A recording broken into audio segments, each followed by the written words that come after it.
అటు వెళ్ళిపోయింది ఆవిడ. ఈయన లోపల నుంచి,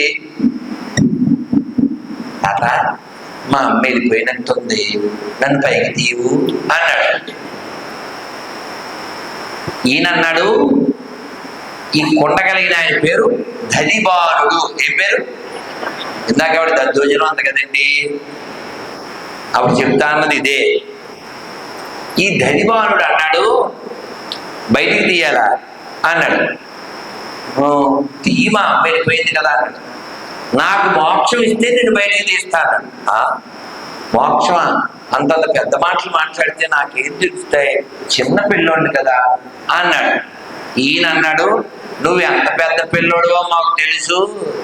నువ్వు 3 months బేబీగా ఉన్నప్పుడే 6 మైళ్ళు పొడుగుండే పూతను నేసేసావు నువ్వు.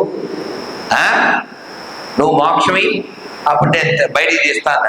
అసలు కొండలో నుంచే బయటికి రాలేక బోధిస్తుంటే మోక్షం నేను ఎలా ఇస్తాను? అదంతా నాకు తెలియదు అన్నాడు. మళ్ళీ కాసేపు ఆగి, సరే మోక్షం ఇస్తానులే, తీయి ఇప్పుడు అన్నాడు. అలా రా దారికి అన్నాడు. మరి తీయి అన్నాడు. కాదు కాదు, ఈ కొండకు కూడా మోక్షం ఇస్తే తీస్తాను. ఏమన్నా పద్ధతేనా? నువ్వంటే మనిషివి, ఇది ఏమన్నా సంక్రాంతి దసరా ఆఫరా?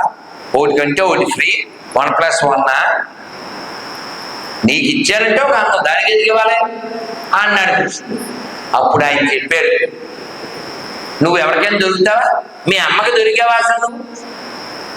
అలాంటిది నీ అంతటి నువ్వే వచ్చి నన్ను అడిగి నా చేతిలో బందీ అయ్యావయ్యా. నాకింత ఉపకారం ఎలా జరిగింది? ఈ కొండ వల్లే కదా.